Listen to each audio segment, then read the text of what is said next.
Hello and welcome to the latest Packaging Europe podcast. This time we'll be focusing on our topic of the month, corrugated packaging, in particular looking at the digital printing aspect of this subject. I'm pleased to be joined today by Kerry Sanders, who is Vice President of Market Development at EFI. Now, EFI is a global technology company aiming to lead the worldwide transformation from analog to digital imaging. Firstly, I'd like to say welcome. Thanks for joining me, Kerry. And I'd love for you to give me a little bit of background about EFI to start the conversation off. Sure, Libby, it's my pleasure. Thank you for having us. So a little bit about EFI. It stands for Electronics for Energy. We've been in the digital print space for a long time and have innovated a single pass technology, the substrate going under the print head at speed instead of going back and forth in a number of different industries, whether that be textiles, ceramics, sign and display applications, and what we're talking about today, corrugated. We have a platform that's called Nozomi. It was launched 8 years ago. We're installing these presses around the world, and our typical customers are corrugators or sheet plants or converters. And they consider this to be post-print. So we're not printing on a label and then affixing it to a sheet. We're printing directly onto the corrugated sheet, and then it's going into converting after we print on it. And, the adoption of digital is speeding up, which is great. It's great for us, and I think it's great for our customers, and it's great for their customers because brands and retailers can do all kinds of things with digital that they just couldn't do with plate-based printing technologies like flexo or lithographic printing. So I appreciate your expertise is more on the printing side of things. But when I think of corrugated, it's one of the most established and traditional materials used in the packaging market. Can you tell me a little bit about how it's evolved as a packaging material and your role within that? We're on the printing process until recently where we launched this new solution with pack size. But I'll answer your question first and we talk about the new solution. So corrugated, I think, has gone up and down in its popularity. I think recently it's enjoying more popularity as brands and retailers and companies in general get rid of plastics and get rid of other materials. I think, the reality of its recyclability and its ability to be recycled, I forget what the number is, 7, 8, 9 times, something like that, really lends itself to this overall commitment that we're seeing in several industries just to be, better stewards of the planet, right? And so I think corrugated as a material is only going to increase. In fact, we're seeing the elimination of multiple packaging to go to a single corrugated layer for shelf-ready packaging and other applications. So I think it's just going to continue to grow in popularity and use. And that's good for digital print because we've done LCAs on digital print. We're very good from a standpoint of carbon dioxide equivalent emissions, right? We're less than plate-based printing technologies. We don't in any way jeopardize the recycle or repurposable chain. So that's all good for us. I think corrugated's here to stay and only continue to grow in popularity. And hopefully that answered your question. Yeah, perfectly. Thank you very much. And that kind of Yeah. leads into my next question, looking more at the printing side. How's the printing industry evolved alongside the evolution of corrugated packaging? What are the possibilities today, for example, that EFI offers? So I think in general, the average print length per job or print run per job is going down. And we see that the business is speeding up, right? So the need to respond more quickly to customers and the need to respond to variation within print jobs, it is a tailwind for digital, right? So I think digital print is enjoying that. The evolution really in printing is taking digital technologies and leveraging them for as many of their value props as possible. Always working on cost, always working on speed, but then improving color matching. Our presses can be configured up to 6 colors, CMYK, orange, and violet. We actually can include white if we want to. So our ability to meet a Pantone value from a brand is very good. We have 95 to 97% of that Pantone matching capability. Continuing to maximize the digital print value proposition is where it's at. This new solution that I mentioned, we've taken a digital press and we put it into an automated packaging solution. PackSize, our partner, they specialize in these on-demand, automated, right-size packaging manufacturing lines, right?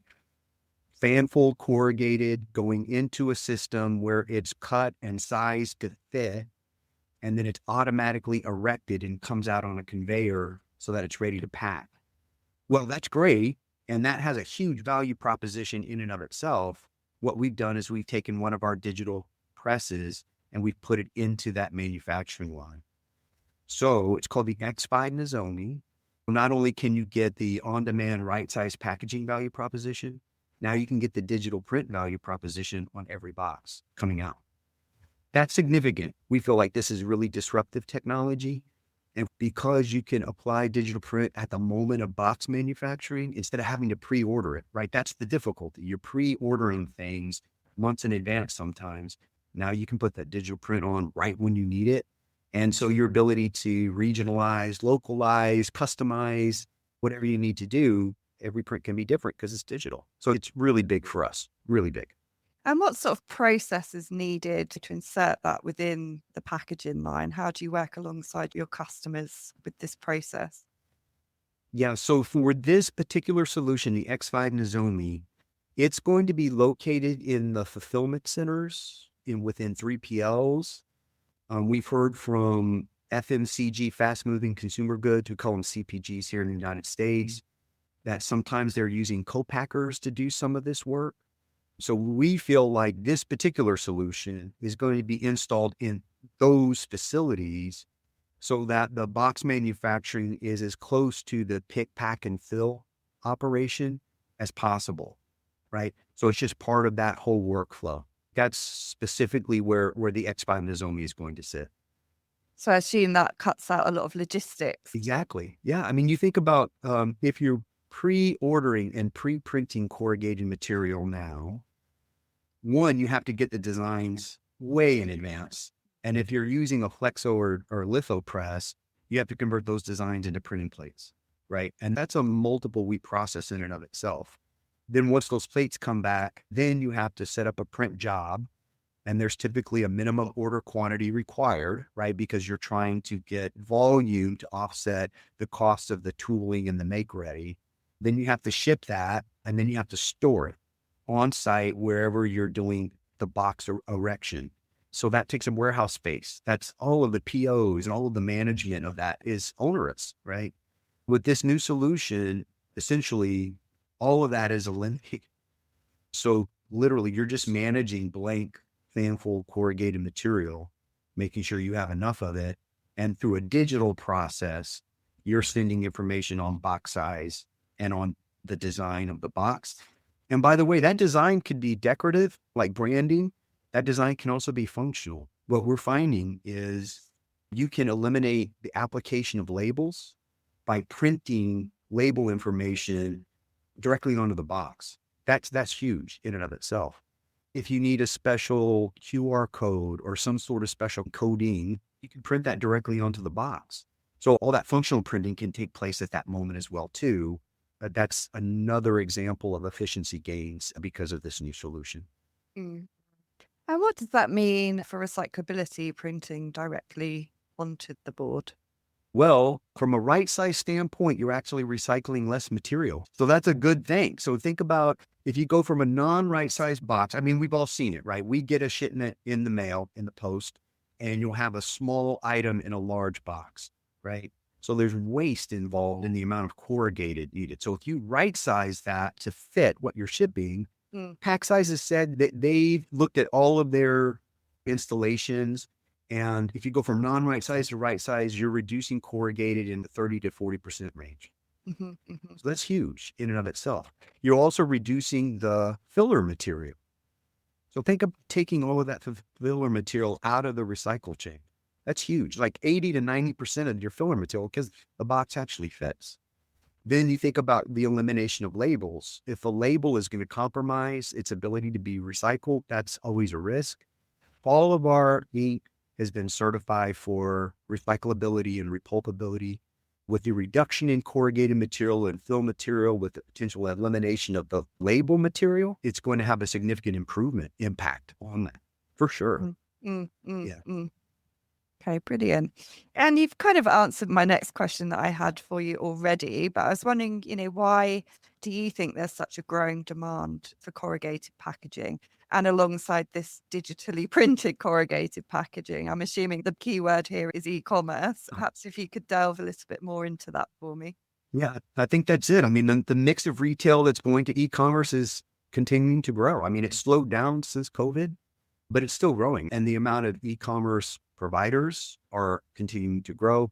So I think that trend is here to stay. It's only going to continue to drive corrugated packaging. However, what we've seen is what's driving maybe digital printing in addition to e-commerce is the changing role of that corrugated package. Yes, it's there to protect, but it's also a great communication platform. So in the United States, we're seeing big retailers use the outside of that e-commerce shipper box as an ad platform that they could potentially sell ads to be printed like a little mini billboard, or they can use the outside of that box to communicate special offers or call someone to enroll in their loyalty program. So that's big, right?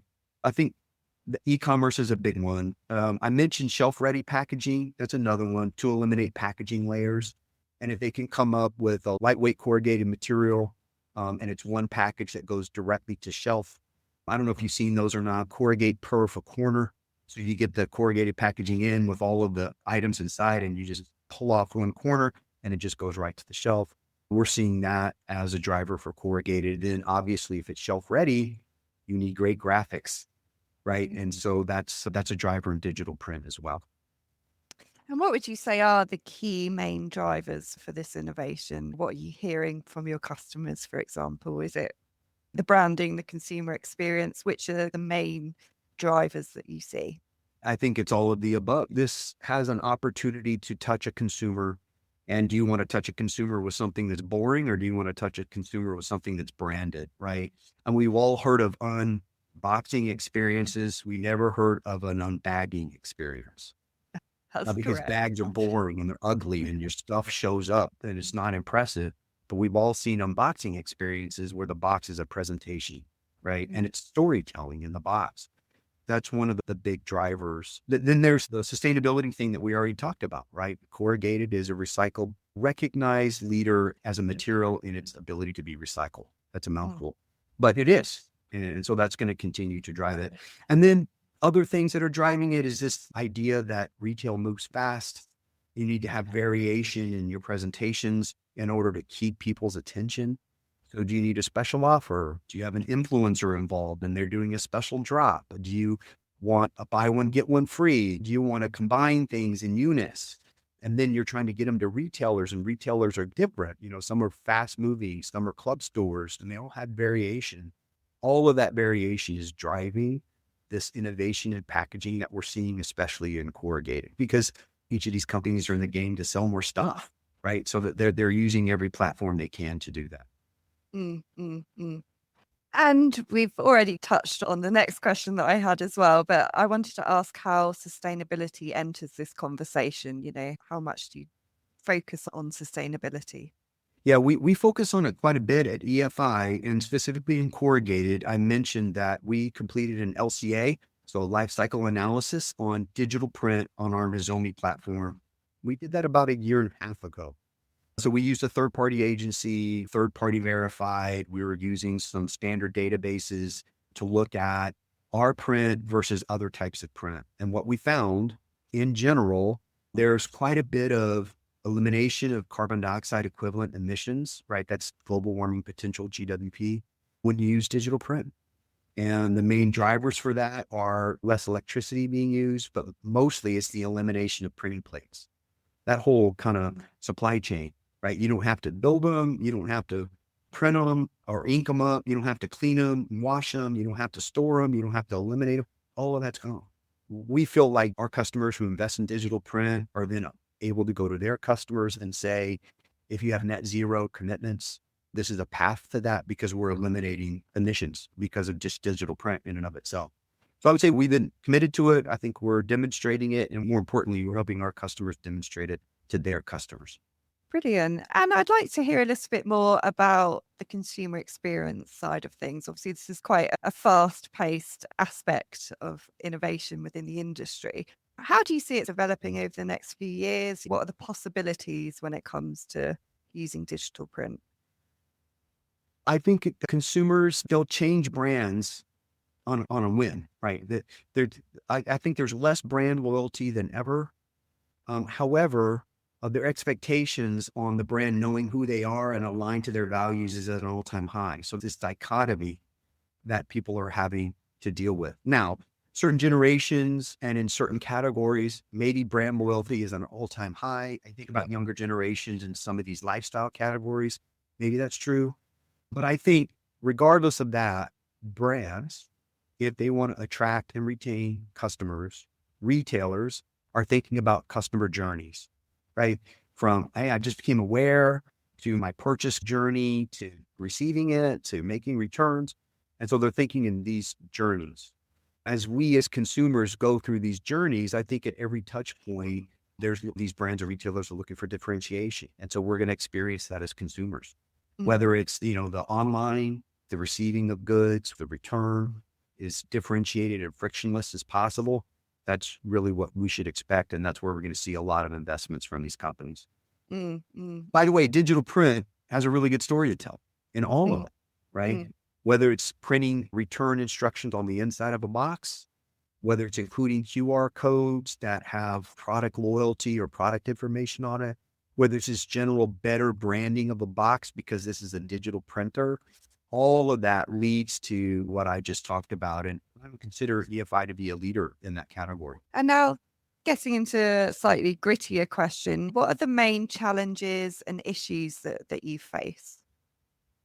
Oh, I think one of the challenges for digital has always been volume or run length. If you're coming from a flexo folder glue or a flexo printing environment, you're used to running a certain amount of volume.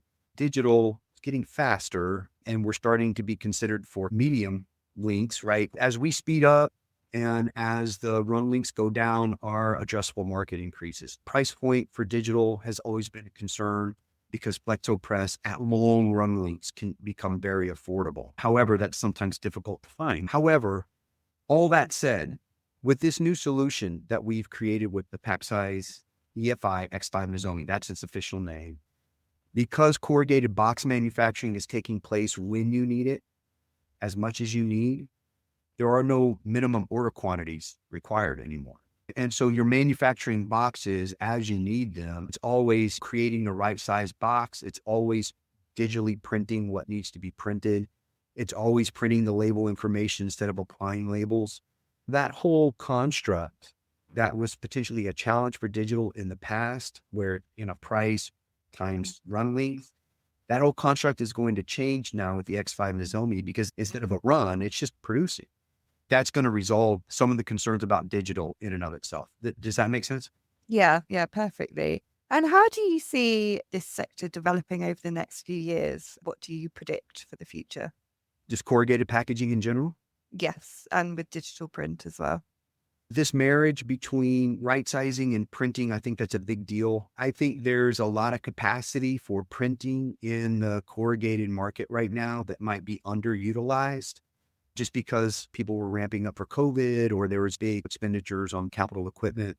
We're just having to work through that challenge. However, we're growing. Digital print and digital print adoption is growing significantly every year. It's double-digit growth every year, compounded over the last 8 years. And we have presses installed around the world. I don't see the adoption of digital slowing in any way, just because of the value propositions that we're talking about.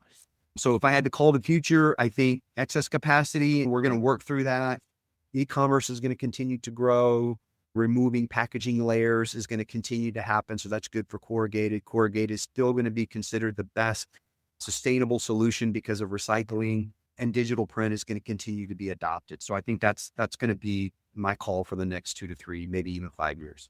And is there anything you think we haven't covered, something that's interesting within the sector that you would like to discuss? It goes back to the idea that the role of packaging might be changing. I mentioned this briefly, but specifically for retailers, if they consider this e-commerce shipper again, as a communication platform, they could potentially monetize that. How can they do that? Well, we've seen Amazon sell ads to third parties. So another company is paying Amazon to place an ad on the outside of their e-commerce shipper. And so Amazon is able to monetize that. That's interesting. Another way to monetize that box is, and we've all done this, when we are shopping for someone for a special occasion, graduation, birthday, shower, anniversary, sometimes we have an opportunity to check a box and put in a special message, right? Very nice. That you as a shopper like it, the receiver likes it. I think it's a nice service. Well, there's no reason why you can't at that moment choose a special box, a special occasion box, right?